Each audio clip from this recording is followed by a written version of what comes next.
What's up, everybody? Welcome back to the channel. We're going to try a new game here today. This is called Crafting Crimes. I'm going to give it a try. Let's go.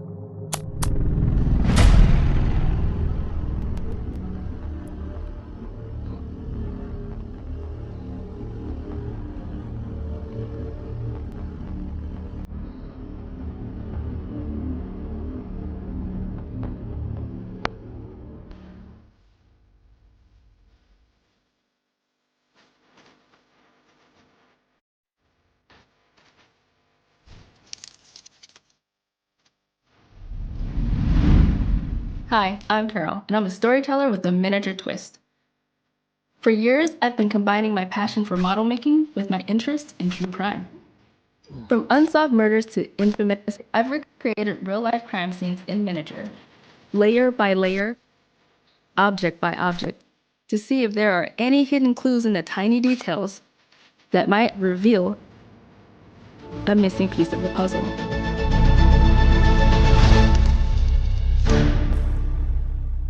Welcome to Crafting Crime.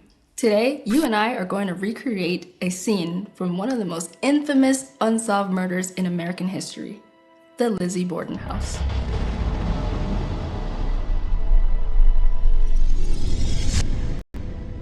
Fall River, Massachusetts, 1892. Andrew Borden is a wealthy businessman, owner of a bank, but famously tight with his money.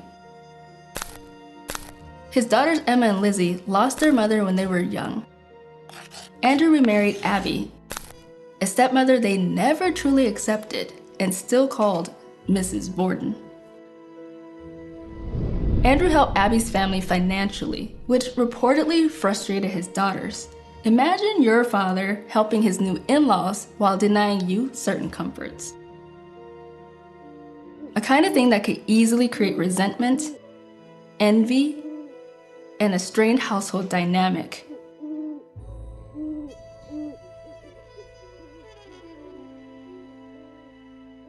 Now that we have a better understanding of the household's tension atmosphere, we're going to construct the Borden family house to examine it. But before we get started, let's take a moment to set you up.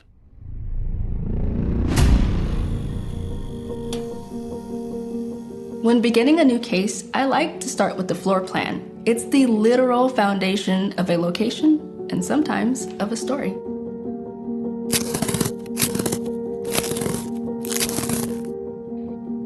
Researching the design and layout of the home was tricky because I had very limited visual references of the house at the time of the murder. Everything there, from wallpaper to furniture, was recreated based on a few surviving photographs of the house at the time of the murders, combined with 1890s style references. The scene of a crime can tell us a lot, especially if it's where the victim, and perhaps even the murderer, lived. Let's start with the downstairs. The house had 2 floors. We're going to focus on the downstairs first.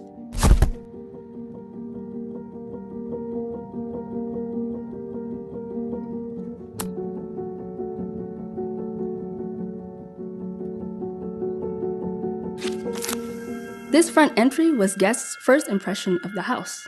It seems like Andrew, Lizzy's father, wasn't a popular man in Fall River. In fact, on the morning of the murder, one of his workers came by with a dispute over pay.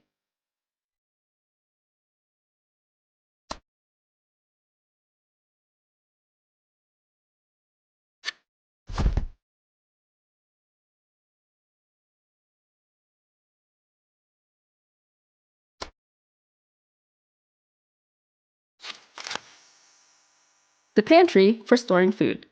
A few days before the murders, the whole household had been violently ill. Andrew was so unpopular in Fall River that his wife Abby had feared poison.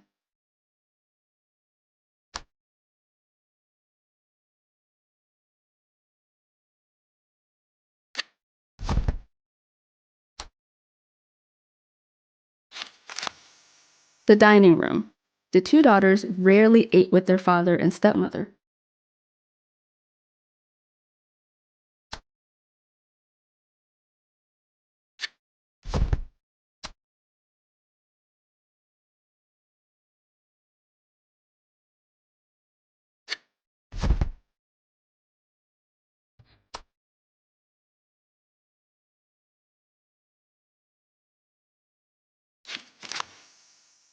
The parlor. In wealthy homes in 1892, the parlor would have been carefully arranged and reserved for receiving visitors, reflecting the family's social standing.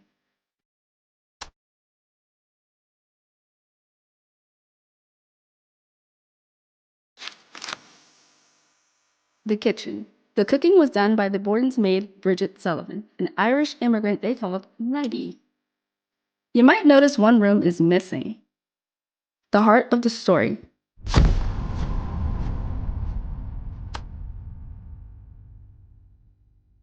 The sitting room. This is where the first body was found. It's hard to picture it with just a blank space, right? Let's furnish it.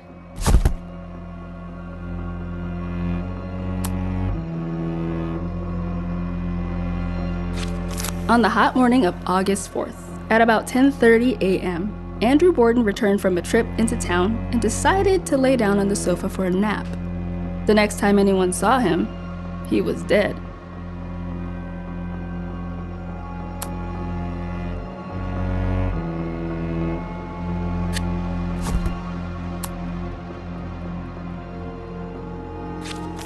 Despite their wealth, the house lacked indoor plumbing and bathtubs.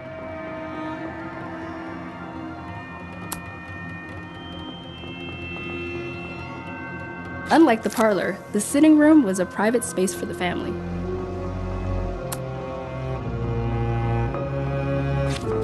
Financial conflicts over money were already a source of tension, and maybe even anger.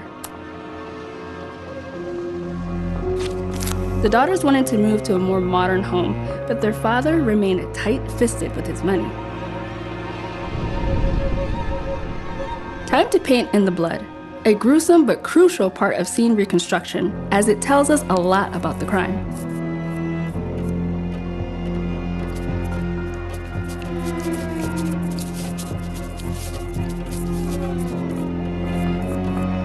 Amidst all that blood was a horrifying sight.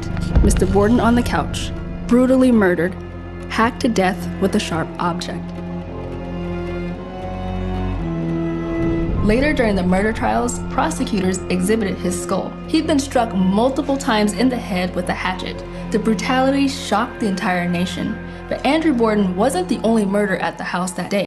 Upstairs was another gruesome scene waiting to be discovered.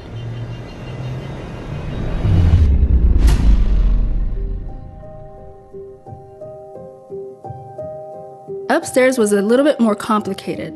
It's almost as if the house was divided in two, one half for the daughters and the other half for their father and stepmother.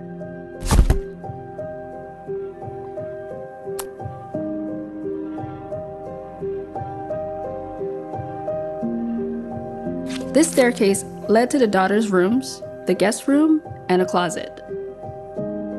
There was a small landing, but no hall. All the bedrooms led straight into one another.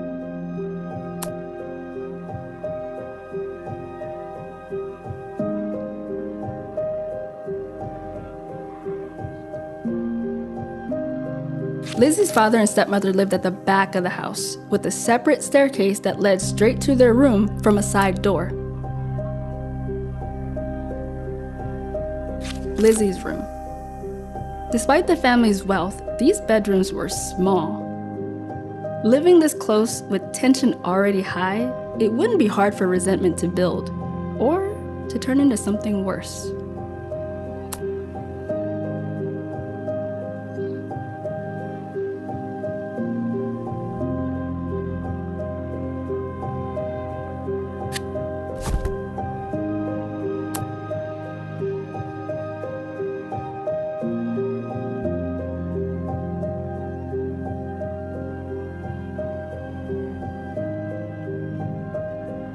Abby had a dressing room almost as big as Emma's room.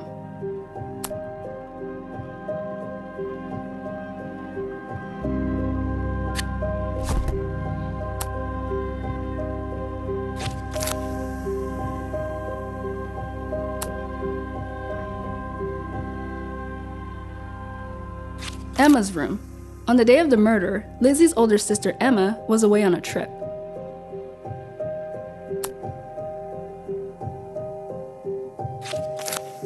That empty space you see now, that's the guest room.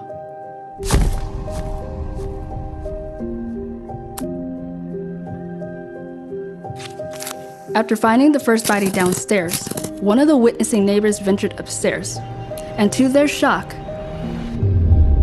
another body was lying on the floor of the guest room. First, let's furnish the room.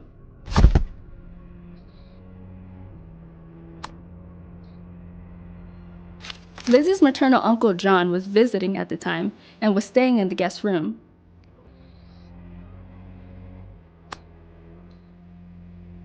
Abby had probably come upstairs to make the bed for him.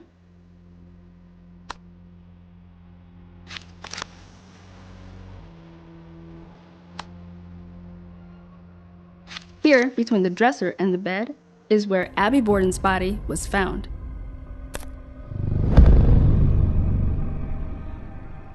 She was struck up to about 18 times in the back of the head with a hatchet.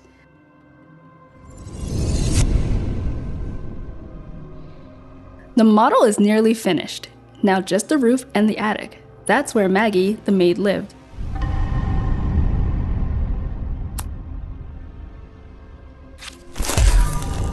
And there it is, the Borden house, complete. 2 savage murders, but no suspects. Historians and enthusiasts have been researching this case for years. Reports and evidence gathered give us some kind of an idea into how that August morning of 1892 unfolded for the Bordens. What happened on that fateful day? Let's try to reconstruct the timeline of August 4th, 1892.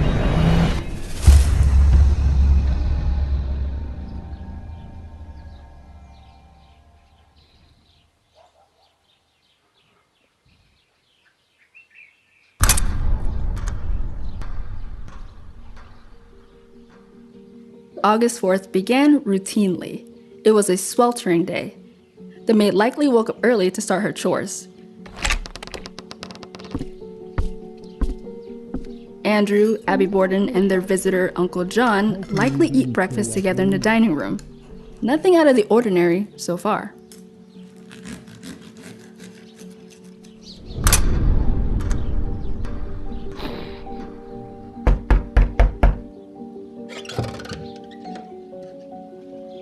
Around 9 a.m., a man believed to be Mr. Borden's employee arrived to collect a debt. Mr. Borden apparently resolved the issue.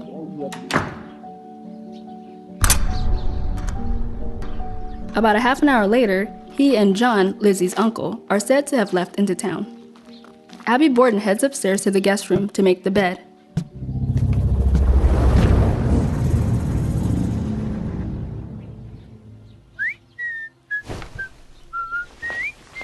We believe that's when she struck 18 or 19 times in the back of the head with a hatchet. Investigators believe she turned to face her attacker, then collapsed after she was struck. She falls face down on the floor and lies there, undiscovered for over an hour.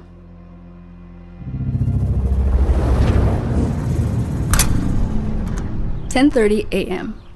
Mr. Borden returned home and found the side door locked. He then went around to the front entrance, where he also struggled with the lock, eventually having to bang on the door.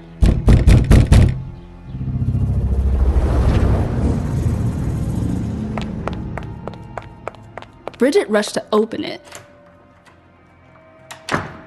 And as she did, she reported hearing a giggle from upstairs.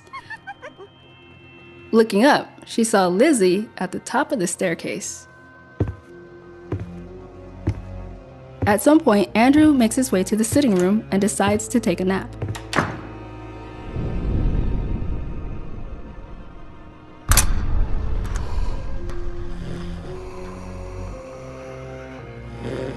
Lizzy claimed to have been outside for about 15 minutes when a loud noise from the house startled her. She went back inside and was met with a horrifying sight.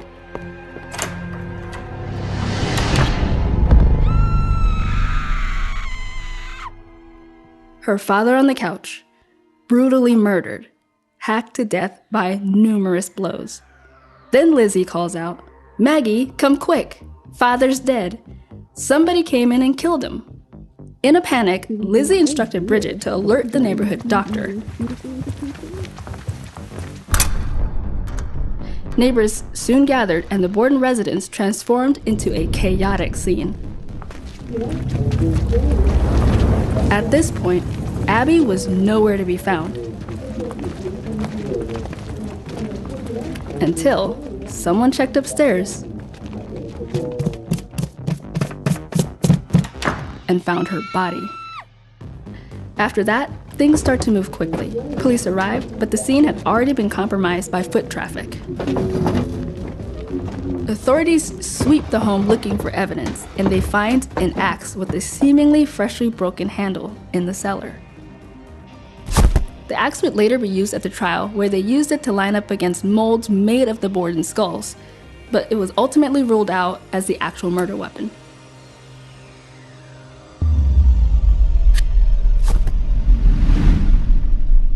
Fall River wants answers, and soon the case becomes a national sensation.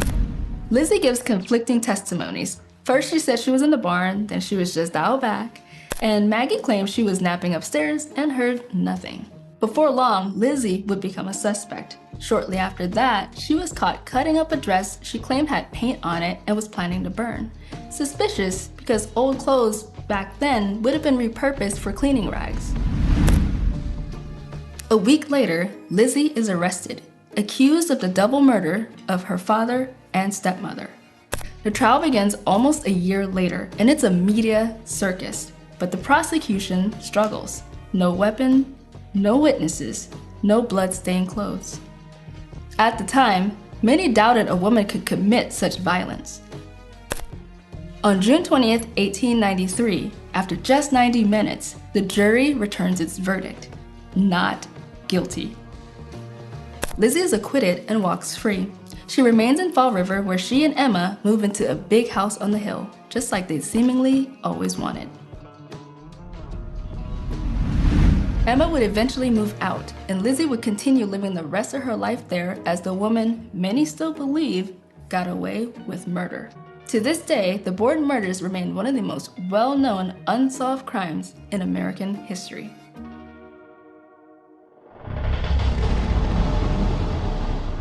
Thanks for joining me today. I hope you gained a literal new perspective from crafting this crime. What I love about a finished model is being able to explore it. This house is yours now. Explore it anytime, revisit the story, and form your own theory.